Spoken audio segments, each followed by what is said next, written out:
Ah, je vois que vous êtes déjà en train d'admirer ce beau menhir. Les amis, j'essaye d'approcher sans glisser dans la boue. Donc voilà les amis, aujourd'hui on est à Bruyères-le-Châtel, dans le parc de Trévois, pour admirer ce beau bloc qu'on appelle la pierre Baumirault. Donc comme vous pouvez le constater, on ne pourra pas accéder directement au menhir puisqu'il est protégé sur son petit îlot ici. Je vais vous présenter un petit peu l'endroit. Donc sachez qu'il n'est pas tout seul dans le coin, parce qu'à Bruyères-le-Châtel, on a aussi un autre menhir, qu'on ira peut-être voir un jour, même s'il est brisé. Et il y a une forêt aussi pas loin, que Fabien de la page Artkeo, on est allé visiter ensemble, qui est tout à fait surprenante aussi, et que je vous présenterai dans une prochaine vidéo, sûrement avec Fabien justement. Donc c'est la première fois que je viens ici personnellement. Je pense qu'il n'y a pas grand chose à dire sur ce bloc, mais il a l'air très joli, donc on va regarder tout ça ensemble. Allez, c'est parti les amis. Voilà les amis, on est sur le parking, juste à côté du parc. C'est un peu isolé comme endroit. On est à la campagne. Pourtant on est vraiment à côté de la banlieue parisienne. Donc nous on va aller par là. Alors, normalement le menhir est dans cette direction il me semble. Je crois qu'il y a un petit panneau, on va aller voir ça. Allez c'est parti. Alors la rivière c'est l'Orge les amis. Et vous pouvez voir la rivière est assez haute. Ça c'est à force qui a pas mal plu ces dernières semaines. En tout cas l'endroit est plutôt charmant. Alors un petit panneau avec toutes les informations qu'il nous faut. Donc nous on est là et on va aller voir la pierre de Baumirault qui se situe ici. Apparemment c'est un bon coin pour la pêche aussi. Alors c'est plutôt boueux. Essaye de prendre des bonnes chaussures si vous venez alors qu'il fait le même temps que moi. C'est vrai que ça caille un peu mais bon, il fait moins froid que les jours précédents où il avait neigé. Visiblement il y a pas mal de panneaux. Donc en fait c'est un lac artificiel, c'est un bassin de rétention plus exactement. C'est même une ancienne carrière visiblement. Regardez encore des petits panneaux explicatifs si vous voulez en savoir plus sur ce site, qui est apparemment un site naturel protégé. Regardez, vous pouvez voir la retenue d'eau. Il y a quand même une grande différence entre le bassin et l'orge. Donc comme quoi c'est pas inutile. En cas où, ils peuvent déverser le surplus dans le bassin pour éviter la crue. Voilà, toujours qui vous explique quelques généralités sur l'endroit et comment il est préservé. Donc il y a 21 bassins de retenue apparemment dans la région pour une capacité de 2,5 millions de mètres cubes. Donc nous le menhir doit être en face de moi. Ça forme comme une petite île, vous voyez pas grand chose, qu'il y a beaucoup de végétation. Et donc on va faire le tour du bassin et normalement on va tomber dessus les amis. Alors les amis on arrive, parce qu'on voit une petite barrière là dans le fond, regardez. On distingue même un petit peu le menhir. Donc on ne pourra pas trop s'approcher parce que le menhir est protégé derrière cette barrière. Donc voilà, on s'approche, on va aller voir ça. Il nous fait on y est dans 5 minutes, il faut juste faire le tour de cette petite avancée d'eau. Allez. Voici notre passage secret vers notre menhir. Voilà, sur sa petite île qui a été construite juste pour lui. Alors peut-être aussi qu'on a creusé autour le bassin. Ça me paraît plus vraisemblable qu'après on a réaménagé un petit peu pour que les bordures tiennent. Alors nous voilà arrivés. Je ne sais pas ce qui s'est passé avec le terrain. Visiblement les sangliers aiment bien le lieu, je dirais. C'est assez bizarre. Ou alors ils ont retourné un petit peu la terre, les gérants du bassin, pour replanter des choses l'année prochaine. Voilà, donc c'est pas ce qui nous intéresse. Ce qui nous intéresse, c'est cette belle pierre, derrière son petit grillage. Voilà, le menhir de Baumirault. On va s'approcher, puis on va regarder ça.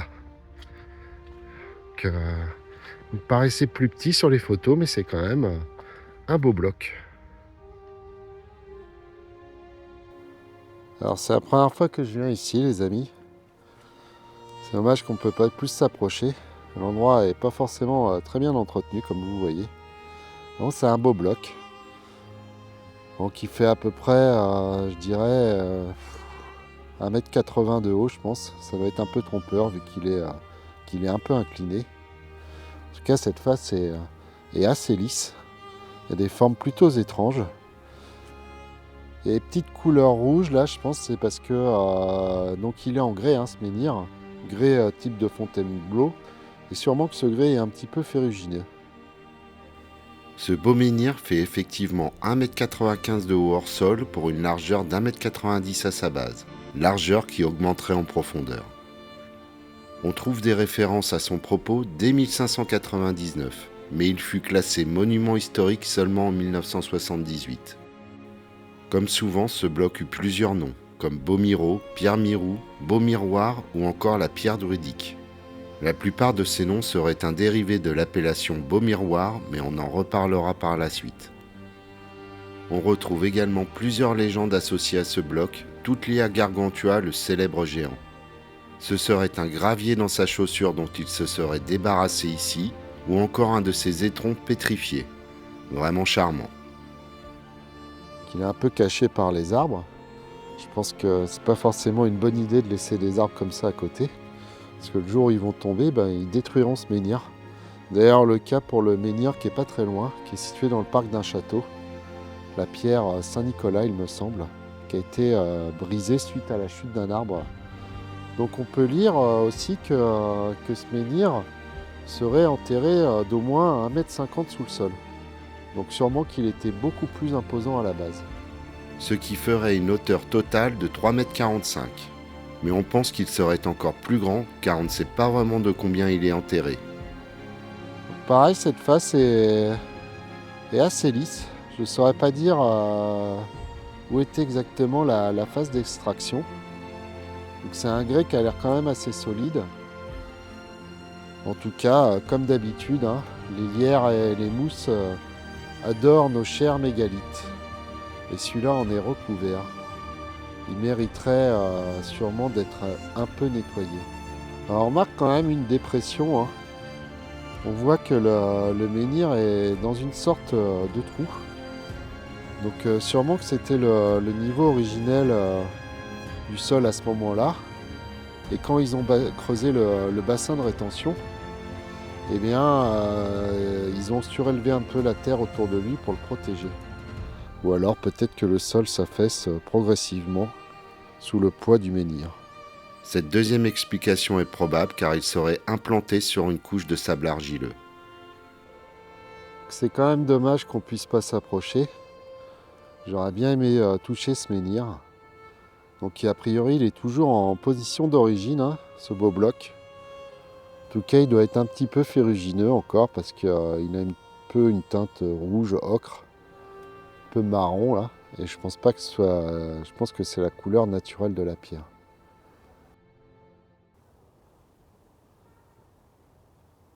Donc quand même, je pense que c'est le côté où il a été découpé ici.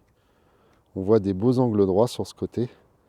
Donc je pense qu'on pourrait retrouver un peu des marques de coin. Il me semble en distinguer un peut-être. Après là, forcément c'est très ancien donc c'est dur à voir. Je ne peux pas trop m'approcher. Mais ici vous voyez, on dirait des marques de coin sur le bord de la pierre. Donc je pense qu'elle a été extraite de ce côté-là. Donc possiblement ici une des phases d'extraction. On va aller voir de l'autre côté comment c'est taillé. Parce qu'ici on voit quand même des petits angles droits. Donc je pense que de l'autre côté ça risque d'être pareil aussi. Toujours cette très belle face qui est très marquée. On dirait limite qu'elle a été un peu sculptée. C'est plutôt étrange. Sur cette partie-là notamment. On a un beau bassin de rétention ici.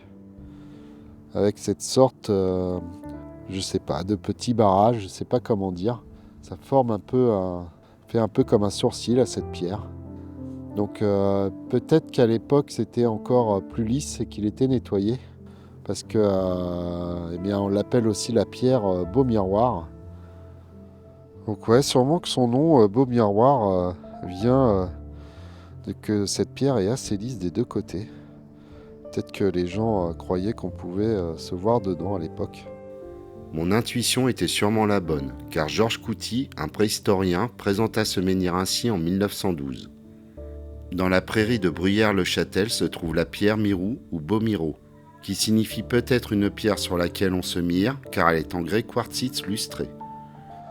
Je pense qu'il y aurait des choses à voir sur ce menhir, s'il était nettoyé et déterré. Parce qu'à mon avis, il n'était pas enterré d'1,50 m à la base, hein. Il n'était pas incliné non plus.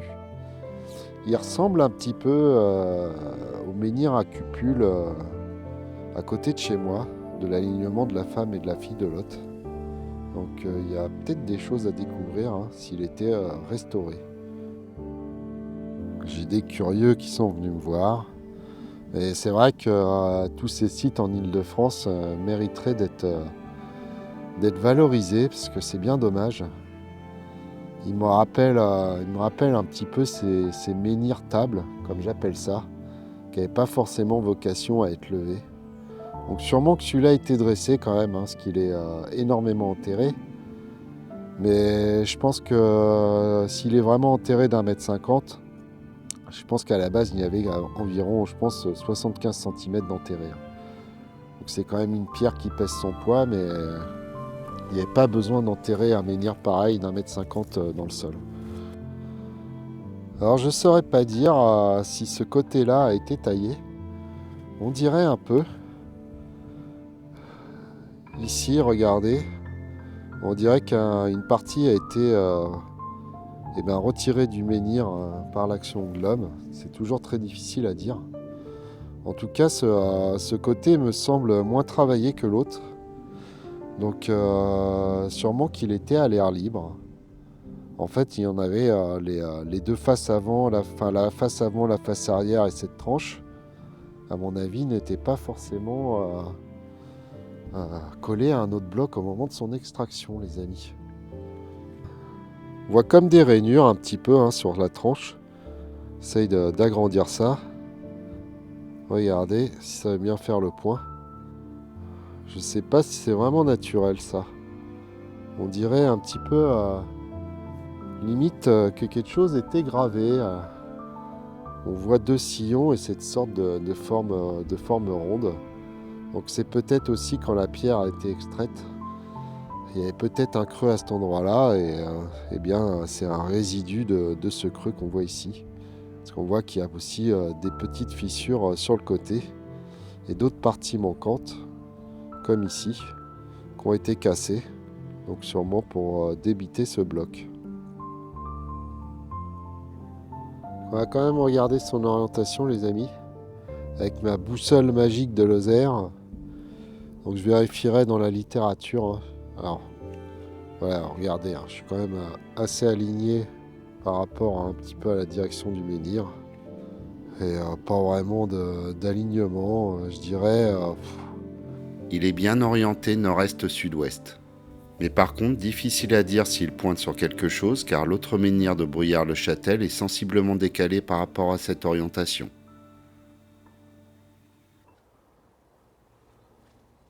Alors écoutez les amis, je pense qu'on a fait le tour. Je ne sais pas quoi vous dire de plus sur ce beau caillou. C'est dommage qu'on ne puisse pas s'approcher. J'aurais bien voulu l'examiner de plus près. Donc ce que je vais faire maintenant, comme d'habitude, je vais faire quelques photos.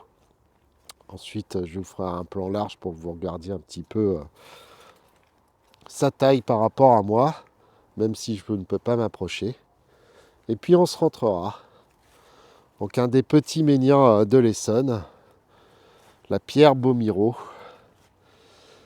Voilà, il n'y a pas forcément grand chose à dire sur chaque menhir, les amis, mais c'est quand même important de vous les présenter. Et voilà les amis, c'était la pierre Beau Miro à Bruyères-le-Châtel. Donc un petit menhir bien sympathique, assez typique je dirais. Et qui mériterait qu'il soit un peu plus redressé et peut-être un peu déterré. Donc c'est vrai qu'en plus on voit qu'il est un petit peu au milieu d'une fosse comme je vous avais dit. Donc sûrement que la butte a été rehaussée ici pour qu'il tienne mieux. Allez les amis, je vois une petite poule d'eau qui marche derrière moi sur la glace. Je vais vous filmer ça et on va y aller. À la prochaine.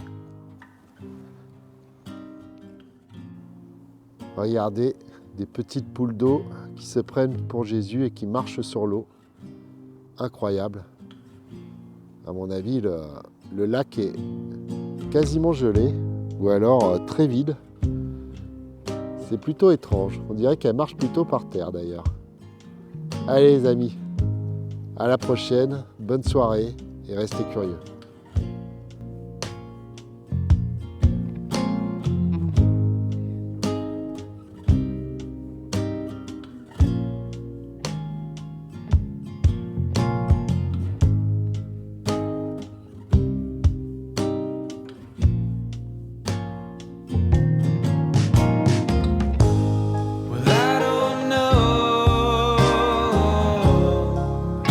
Something's gonna come my way.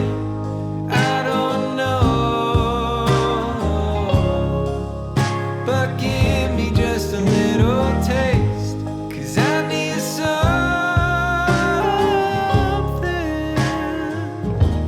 to hold